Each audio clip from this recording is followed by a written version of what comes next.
This angles proof reference sheet should look quite familiar to you. This is very similar to the segments proof reference sheet we had. If you notice right here at the top, we've got the properties of equality. We already talked about all of these. You use them hopefully on your test. A lot of these are when you add the same thing to both sides. That would be over here, that addition property, or subtract the same thing from both sides, the subtraction property. These ones we should be getting very good at. Now we've also got the properties of congruence over here. These are from our last packet: symmetric, reflexive, transitive. Hopefully with all the practice we've been doing on those, you should be getting good at them. That's why they're just listed at the top here. You got to know what these mean now. Now let's go down and look at some stuff that might be a little new. Now the first one is definition of congruence. And so remember that this little m here means the measure of angle A. So it's saying if the measure of angle A equals the measure of angle B. And remember that we measure angles in degrees. So if they have the same degree measure, then they are congruent. So notice what happened. We changed from here we had an equal sign, here we have a congruent sign. The definition of congruence, same as before, let us switch from equal to congruent. So that's what this arrow right here means. Let's us switch both ways, from equal to congruent or from congruent to equal. And right away while we're looking at this, I want to make a note going down to this arrow, and saying that this lets us switch both ways. So what that means is, for the definition of complementary angles, if we know two angles are complementary, then we can conclude, oh, their sum must be 90.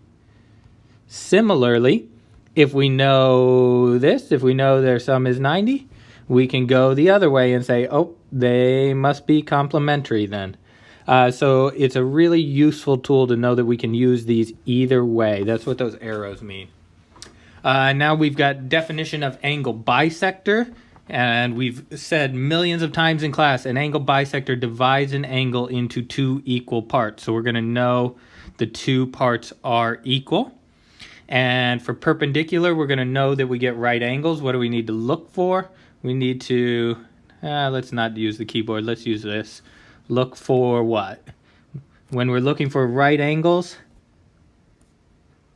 in a picture, we want to look for a box. Something like that. And if we see a right angle, then the definition of a right angle means that it is 90 degrees. So we're just kind of going through these. Most of these we should know what they mean. We don't have to fill much in. We just have to make sure that we understand all of these. So let's go down. Before we had the angle addition, or the segment addition postulate, now we have the angle addition postulate. So I'm going to zoom in here so I can get this right. In the angle addition postulate, it says the measure of angle ABD. So I'm going to put that in one color. There is ABD, plus the measure of angle DBC. There is angle DBC. Those are the two parts, the two adjacent angles.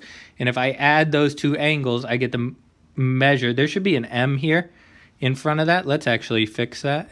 So there should be a little M right there. Measure of angle ABC. And let's put that in a different color. I'll put that one in green.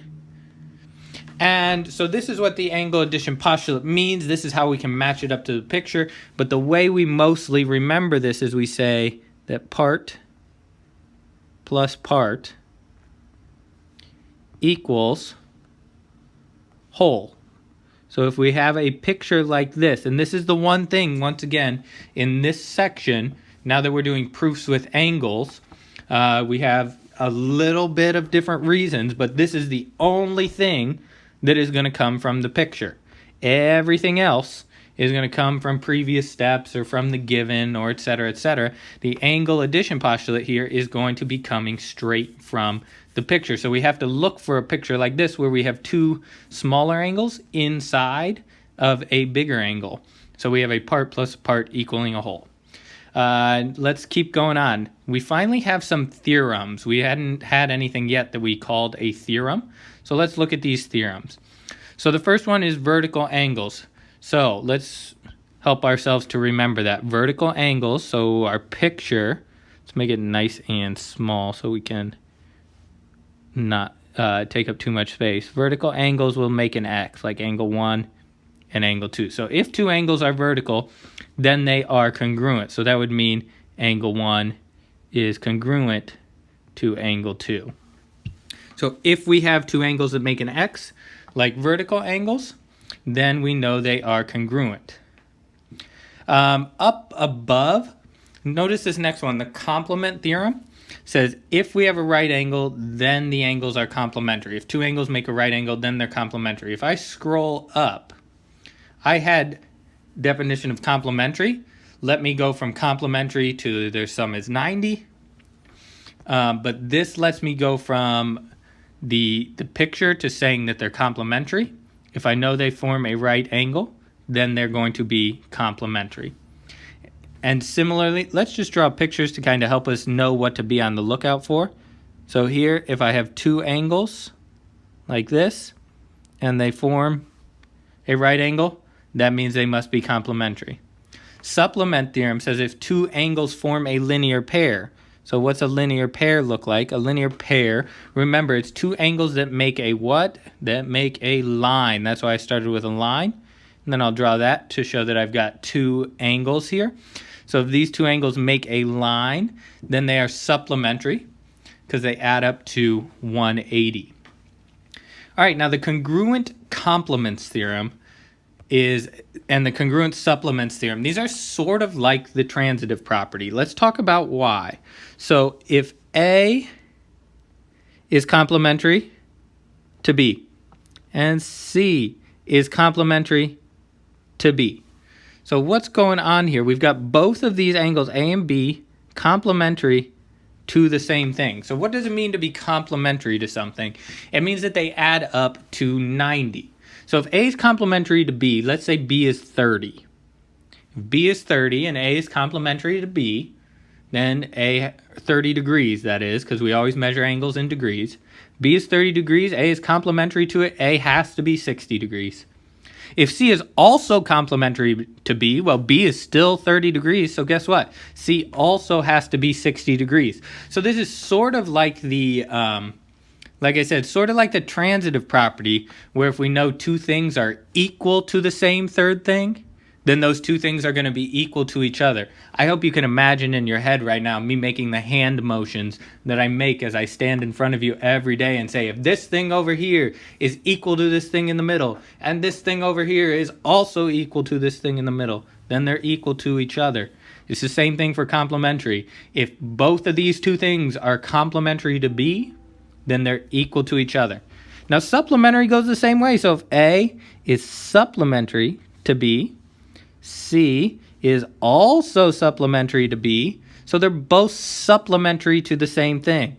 So what does that really mean? That means that supplementary means adds up to 180. So once again, if B is 30, now A would have to be 150 to make those supplementary. And if B is 30, guess what? C is still supplementary to it, so C has to be 150 degrees as well. So these are important. There's the conclusion there. There's the conclusion there. So not anything we didn't already know. A lot of stuff we already knew going on here. It's just reminding ourselves what all these words mean. And this chart is very important. You're going to want to keep this chart with you while you're working on proofs.